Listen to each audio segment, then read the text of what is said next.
નમસ્કાર મિત્રો. તો આજે મિત્રો જે પ્રશ્ન પૂછવામાં આવ્યા છે તે તમને મિત્રો આવનારી એક્ઝામ MPSW, FSWમાં ખૂબ જ ઉપયોગી બનશે તેવા પ્રશ્નો પૂછવામાં આવ્યા છે. તો મિત્રો વિડીયો સંપૂર્ણ જોઈ લેવો. જો વિડીયો પસંદ આવે તો વિડીયોને લાઈક કરજો, શેર વધારે તમારા મિત્રોને કરજો, કારણ કે આ પ્રશ્નો ખૂબ જ તમારી આવનારી એક્ઝામમાં મોસ્ટ IMP ક્વેશ્ચન છે મિત્રો.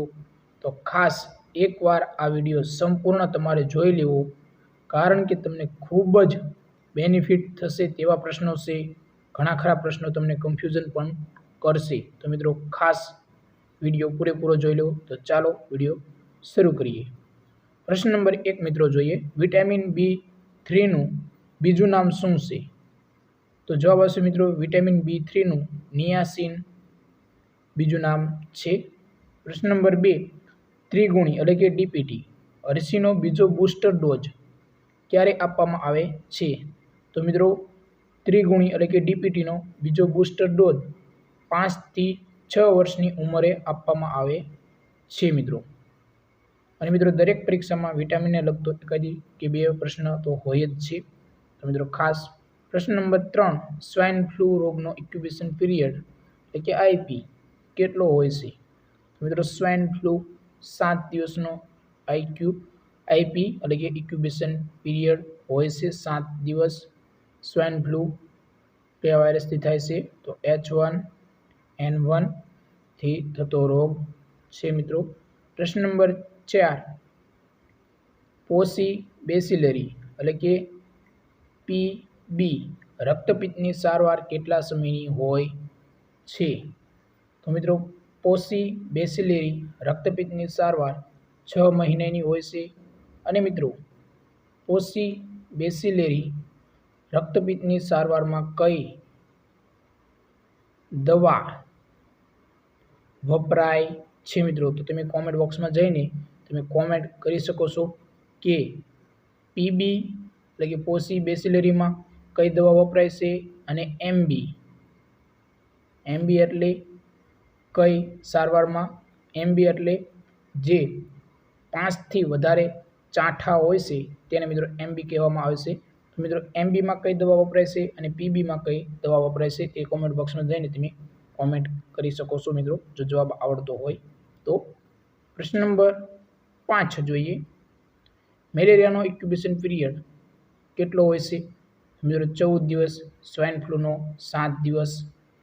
પ્રશ્ન નંબર 6, આપણા વિસ્તારમાં મેલેરિયાનું પ્રમાણ શેનાથી જાણી શકાય છે? તો મિત્રો પેરામીટરથી જાણી શકાય છે મિત્રો. આપણા વિસ્તારમાં જો તમારે મેલેરિયાનું પ્રમાણ જાણવું હોય તો પેરામીટરથી જાણી શકાય છે. પ્રશ્ન નંબર 7 જોઈએ, ICDS પ્રોગ્રામ ક્યારે શરૂ કરવામાં આવ્યો? તો જવાબ આવશે મિત્રો 1975માં ICDS પ્રોગ્રામ શરૂ કરવામાં આવ્યો હતો. પ્રશ્ન નંબર 8, સગર્ભા સ્ત્રીને આયર્ન ફોલિક એસિડ ગોળી ક્યારે આપવામાં આવે છે?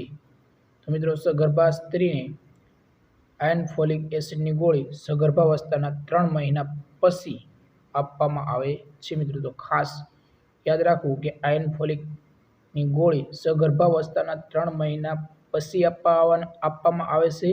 અને કેટલો સમય સુધી આપવામાં આવે છે? તો મિત્રો ચોથા મહિનાથી શરૂ કરીને તમે સુવાવડ થયા પછીના 6 મહિના સુધી આપી શકાય છે મિત્રો. ખાસ 6 મહિના સુધી. પ્રશ્ન નંબર 9 જોઈએ, 1 ગ્રામ કાર્બોહાઈડ્રેટમાંથી કેટલી કેલરી મળે છે? તો જવાબ આવશે 4 કેલરી.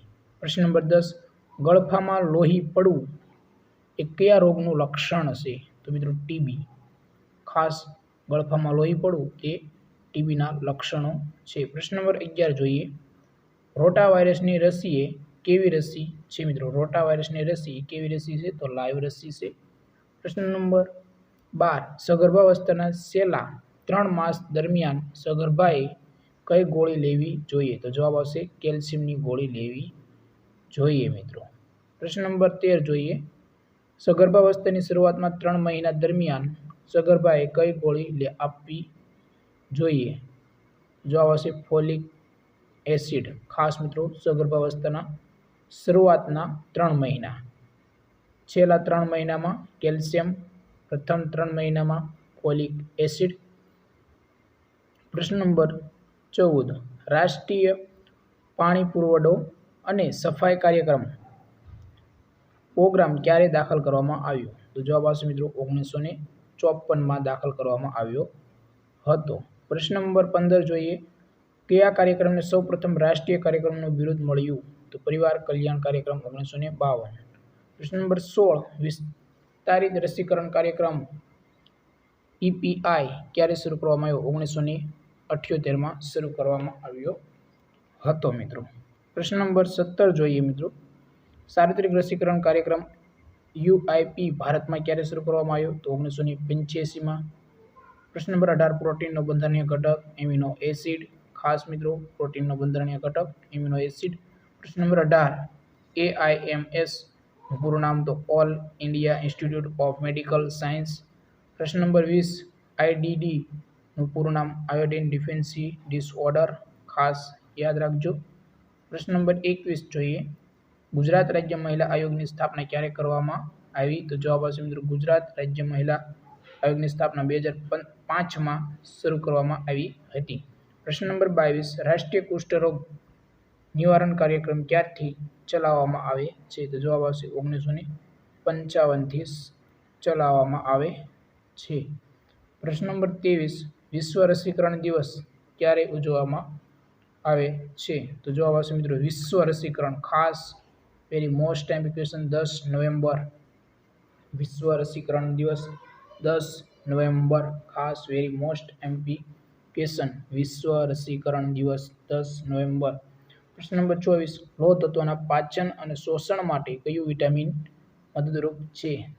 તો મિત્રો લોહ તત્વના પાચન અને શોષણ માટે વિટામિન સી મહત્વનું છે. પ્રશ્ન નંબર 25, હૃદયના ધબકારાને નિયંત્રિત કરવા કયું ખનિજ તત્વ જરૂરી છે? તો જવાબ આવશે પોટેશિયમ. હૃદયના ધબકારાને નિયંત્રિત કરવા કયું ખનિજ તત્વ જરૂરી છે? તો પોટેશિયમ, ખાસ. પ્રશ્ન નંબર 26, નખ શેના બનેલા હોય છે? તો જવાબ આવશે કેરોટીનના બનેલા હોય છે. નખ ખાસ કેરોટીનના બનેલા હોય છે. પ્રશ્ન નંબર 27, ડેન્ગ્યુ મચ્છર કયા પાણીમાં ઉછરે છે? તો જવાબ આવશે મિત્રો ડેન્ગ્યુ મચ્છર ચોખ્ખા પાણીમાં ઉછરે છે. પ્રશ્ન નંબર 28, કૃમિનાશક માટે કઈ દવા આપવામાં આવે છે? તો જવાબ આવશે આલ્બેન્ડાઝોલ આપવામાં આવે છે. કૃમિનાશક માટે આલ્બેન્ડાઝોલ આપવામાં આવે.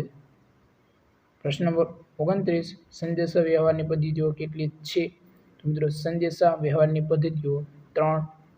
પ્રશ્ન નંબર 30, સમુદાયના કેટલા પ્રકાર? તો જવાબ આવશે 3. વેરી મોસ્ટ ટાઈમ ક્વેશ્ચન આ બધા જ. પ્રશ્ન નંબર 31 જોઈએ, ટીબીના નિદાનમાં કેટલા ગળફાની તપાસ થાય છે? તો 2. ખાસ વેરી મોસ્ટ ટાઈમ ક્વેશ્ચન મિત્રો, ટીબીના નિદાનમાં કેટલા ગળફાની તપાસ થાય? તો મિત્રો 2 ગળફાની. પ્રશ્ન નંબર 32, PYXમાં કેટલા દિવસની સારવાર અપાય? તો 14 દિવસ. પ્રશ્ન નંબર 33 જોઈએ, મા યોજના ક્યારથી શરૂ થઈ? મિત્રો વેરી મોસ્ટ ટાઈમ ક્વેશ્ચન, મા યોજના 4 સપ્ટેમ્બર 2012થી શરૂઆત થઈ. 4 સપ્ટેમ્બર 2012 મા યોજના. પ્રશ્ન નંબર 34, કઈ રસી જીવંત નથી અને કોલ્ડ સેન્સિટિવ છે? તો જવાબ આવશે મિત્રો જીવંત રસી નથી અને કોલ્ડ સેન્સિટિવ છે. તો જવાબ આવશે ડીપીટી. પ્રશ્ન નંબર 35 જોઈએ, પાણીજન્ય રોગ નથી? તો હેપેટાઇટિસ બી જે પાણીજન્ય રોગ નથી. પ્રશ્ન નંબર 36, કુટુંબ કલ્યાણની કઈ પદ્ધતિ કાયમી છે? તો NSV જે કાયમી પદ્ધતિ છે મિત્રો, વેરી મોસ્ટ ટાઈમ ક્વેશ્ચન. પ્રશ્ન નંબર 37, WBC નું પૂરું નામ વ્હાઇટ બ્લડ સેલ, ખાસ WBC નું પૂરું નામ વ્હાઇટ બ્લડ સેલ. પ્રશ્ન નંબર 38, એન્ટી રેબીઝ વેક્સિન ક્યારે આપવામાં આવે છે? તો જવાબ આવશે ડોમેસ્ટિક ફ્રીઝમાં આપવામાં આવે છે. એન્ટી રેબીઝ વેક્સિન ડોમેસ્ટિક ફ્રીઝમાં રાખવામાં આવે છે. પ્રશ્ન નંબર 39 કયા રોગ માટે રાત્રે બ્લડ ટેસ્ટ થાય છે? હાથી પગો. વેરી મોસ્ટ એમ્પી ક્વેશ્ચન મિત્રો. પ્રશ્ન નંબર 40 ડીપીટીનું પૂરું નામ ડાયક્લોરો ડાયફિનાઇલ ટ્રાયક્લોરો ઇથેન. ખાસ મિત્રો ડાયક્લોરો ડાયફિનાઇલ ટ્રાયક્લોરો ઇથેન. તો મિત્રો આજના પ્રશ્નો તમને કેવા લાગ્યા? જો પ્રશ્નો સારા લાગ્યા હોય તો મિત્રો વિડીયોને લાઇક શેર અને વધારે તમારા મિત્રોને આ વિડીયો શેર કરજો, કારણ કે ખૂબ જ સારા પ્રશ્નો હતો. આજે મિત્રો આપણે આ વિડીયો બનાવ્યો તેનો ઉદ્દેશ મિત્રો રિવિઝન કરવાનો હતો. તો મિત્રો ખાસ તમને ખૂબ જ ઉપયોગી બનશે. તો ચેનલ ઉપર નવા હોય તો ચેનલને સબસ્ક્રાઈબર જરૂર કરી લેજો, કારણ કે તમને એમપીએસડબલ્યુ અને એફએસડબલ્યુને લગતી માહિતી આ ચેનલ ઉપર મળતી રહેશે. જય હિન્દ મિત્રો.